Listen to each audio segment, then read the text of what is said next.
Parkinson's disease and disabling tremor are the two primary indications for deep brain stimulation.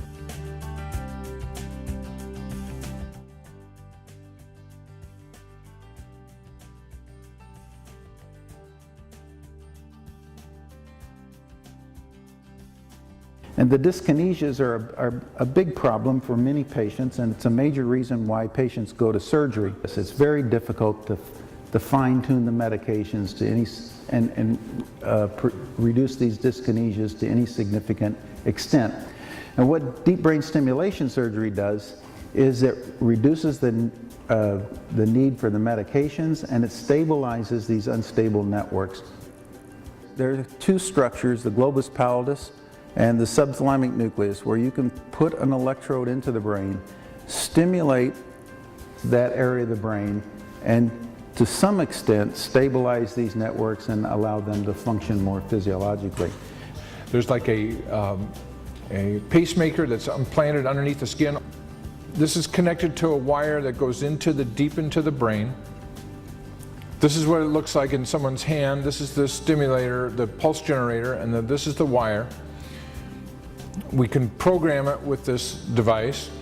It has advantages that it has flexibility. We can change the stimulation rate, or we can change the voltage. Another advantage is that we're not destroying anything in the brain. We're just, and the procedure is reversible.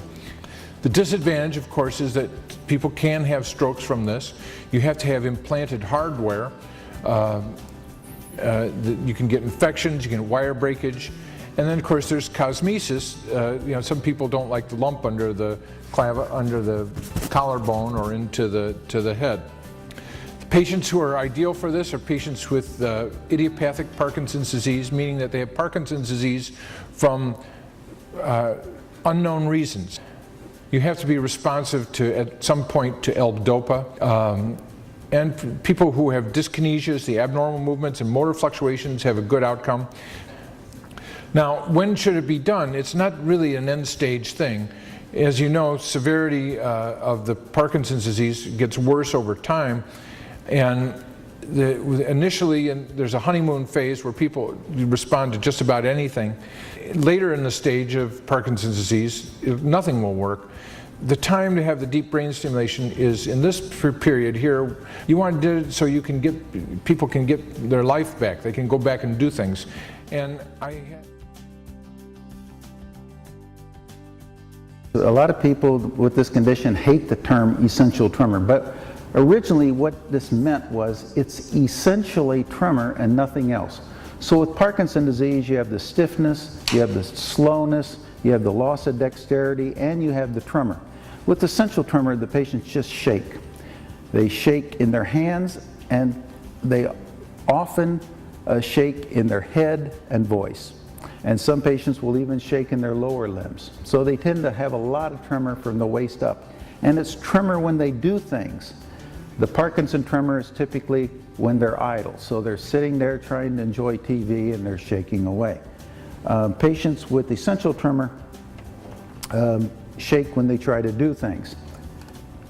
So you have a person like this lady who's not stiff and slow, but she shakes whenever she does fine motor tasks. But when the stimulator is turned on, there's much less tremor. And like I said, regardless of whether it's essential tremor or Parkinson's disease, the tremor usually responds very, very well to deep brain stimulation. We've been doing this for many, many years. We balance three factors, which is efficacy and outcome, with patient comfort and acceptance, and cost. We always have to think about cost nowadays. But we feel that the technique that we use maximizes efficacy and comfort at the lowest cost. The first surgery I had was on this bump, the left side of my head, and I didn't see any side effects. And I had the second one done in April of last year, and I noticed I have a slight speech problem. Well, it's not a problem. I have a light speech that I can tell the difference in my speech. It's kind of like you might have a stroke. And if I speak slower and don't talk real fast, most people don't notice. I had that, and I sometimes when I drink water, I'll choke a little bit, but it's minor stuff. 100% better improvement.